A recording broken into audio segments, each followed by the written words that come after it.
Hello everyone. Okay, today art therapy, we're talking about stress related to perfectionism and always feeling like you have to be the best. So it could be the best student, mom, daughter, son, friend, worker, anything, athlete.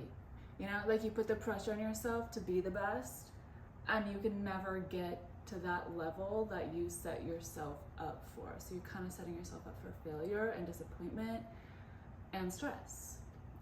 I did this my whole life, and it can come out and it can exist for a number of different reasons. For me, it was like I just wanted all the love and attention and care I could get from my parents, and especially if you have parents that traveled or were busy or stressed or had their own stuff going on and they didn't have like the amount of time that you wanted from them, then you can constantly be striving for perfection and achieving things to try to get their attention, because getting their attention is getting their love, and all kids want. Every action and thing they do is out of a need for love and care and to get their needs met, which is why we do a lot of the things that we do as adults that are probably a little crazy and weird and unhealthy, because we're constantly just repeating those same patterns. So what I did today is I gathered a bunch of different items from around the house, just intuitively grabbed a bunch of different things. I tried to go for smaller items, of course, like you don't see a huge lamp or a chair here. But basically what I'm gonna do is I'm gonna use these objects to create a visual picture for the things that I'm carrying and doing that are not my own, that are not my responsibility, and it's because of this striving for perfection. First, what I'm gonna do, I'm gonna try to like clear these out a little bit, but I did get a bunch of highlighters and pens. I got this huge Sharpie marker, and I'm going to draw, first I'm gonna draw a line down the middle. And then I'm going to draw one circle here on either side, and then attach to this circle another big circle, and attach to this circle another one.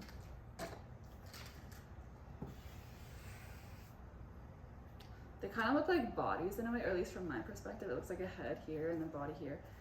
These bodies, I mean, they kind of represent the body, but more so represent a backpack and what you're carrying. And these heads are going to represent the faces. So first I'm going to draw the faces. I should label these. So this side is going to be the perfectionist side.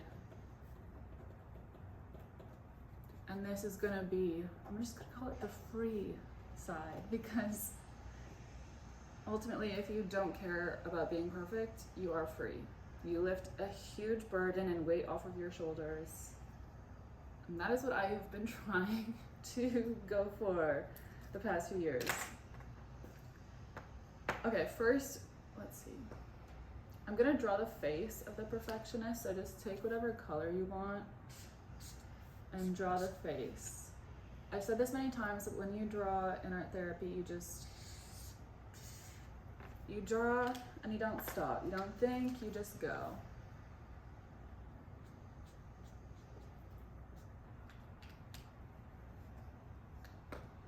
It's not what I expected, to be honest. I thought it'd be a lot more mad. But it kind of looks like somebody that's so happy or trying to force the smile that they're going crazy. Like you can see the crazy underneath, you know?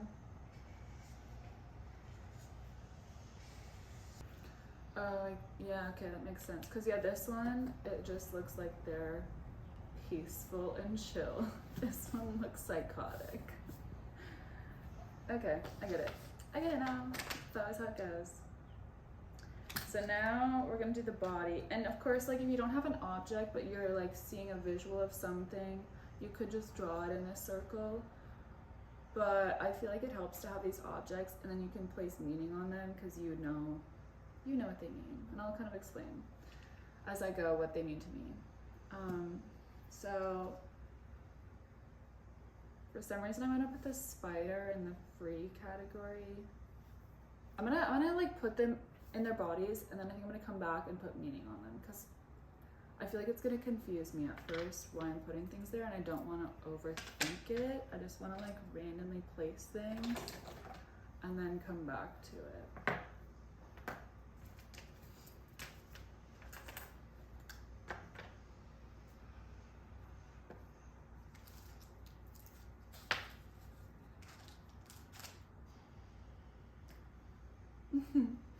It's making me laugh because I'm like, every time I do this, it kind of irritates me because it's not what I expected.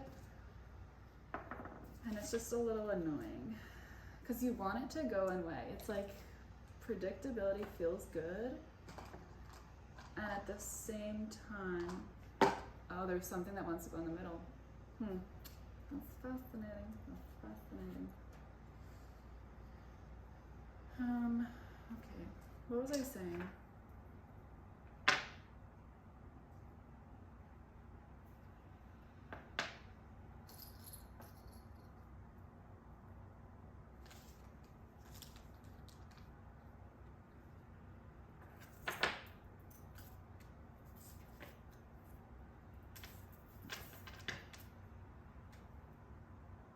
Oh, I was saying, basically, it annoys me when things don't go as I saw them going in my mind or as I planned, because it tends to reveal a bit of a shocking truth, and more often than not, you don't want to accept the truth deep within you. You want to just, I don't know. It's because we think we know each other, or we know ourselves, but in reality we don't, because we only know the conscious self, and the subconscious self is of course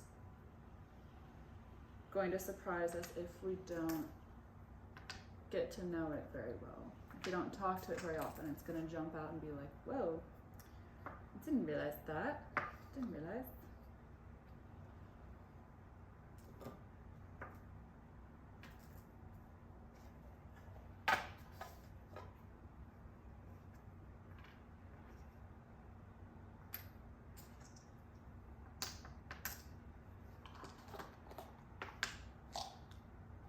Actually, I'm going to put these over here. And then I also have this little dish of words and phrases and things, so I'm going to pull a couple. Okay, so didn't expect that. I'm going to take a post-it note.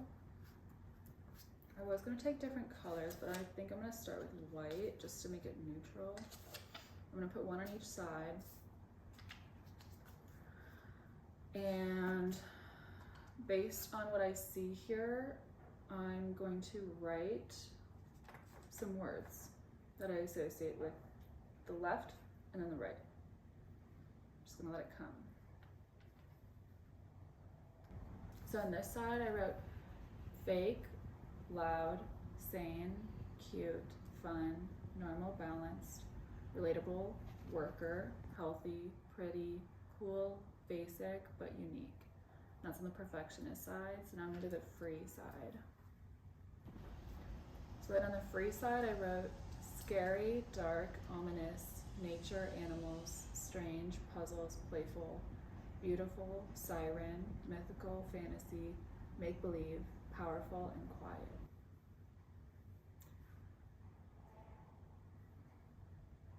So like, this has me thinking, is this my true self? And I'm masking it with this? Because of course when people think of me, they think of a lot of color and bright, childlike, colorful, fun. And I just associated that with me. But now I'm starting to wonder, is that me?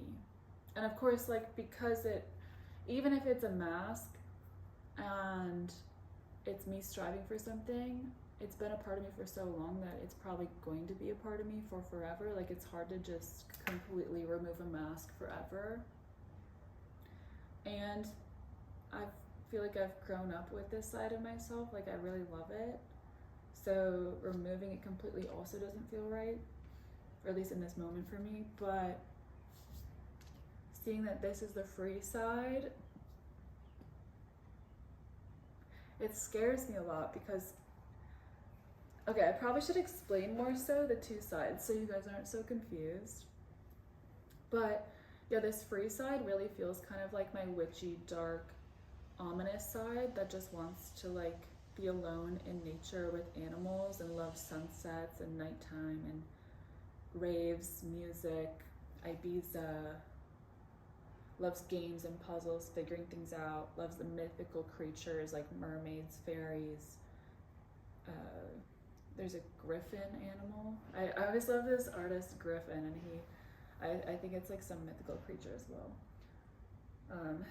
Even though like I have the show Stranger Things on here.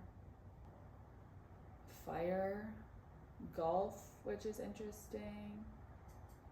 And I have this cross of Jesus, but I always associate this with kind of like a darker version of Christianity and Jesus Christ. Like, this isn't a normal cross. It looks to me quite a bit darker and mysterious. It's not so like lovey-dovey, happy sunshine. And then on this side, it looks colorful, fun, girly pop. Like I have the cowgirl boots, which I have quite a few of those. Candy, colorful ball, colorful bracelet, cupcake holder.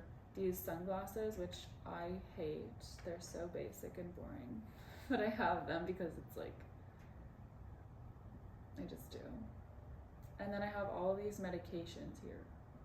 Like for bugs, for my mouth, the mints, the aspirin, the gut health drugs, my boss's contact, and all these words about like my back, my knee, my gums, like different parts of my body suffering and feeling pain, and also at the same time numbing myself, numbing my body, feeling cold to the world because I don't feel safe when this is me. And it's interesting, I also have the sunshine on there, like the sunshine energy that I hold and carry. It's like, so that's also kind of fake.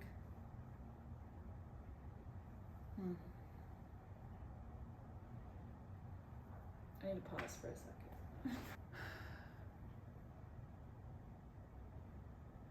So now, what I think I have to do, I think I have to talk to these sides of myself and figure out, like, is this perfectionist side serving a purpose anymore? Does she want to stay? Is this free side, does it want 100% be me? Or is this gonna be the end goal? And maybe I won't get there till I'm like 70 or 80, and it's gonna be a slow, gradual walk to get there. Because now that I'm seeing this, it's like I don't know if it's wrong and right and wrong. You know, if they're supposed to intermingle, they're supposed to stay separate. Maybe this is part of my creative work as a musician and artist, to carry both sides and to show the world the two opposites.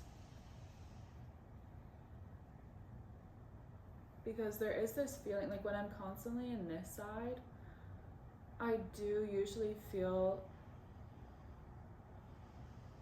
a little bit fake and trapped. Like if I dress really colorful, girly, fun for 3 days in a row, by the 4th day, I'm usually like, bro, get me in some dark, edgy outfit. Like, I need a change here. And then I'm realizing like I don't have enough dark outfits. I think I need to go thrifting and find some darker, creepier outfits for me that express that side of Abby.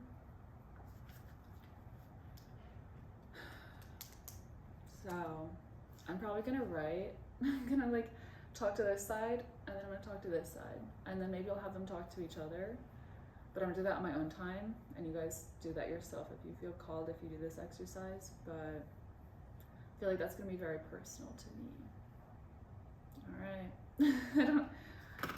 If it shocked you just as much as it shocked me, then it did something. We worked through the subconscious, and it was a success, even though it's difficult.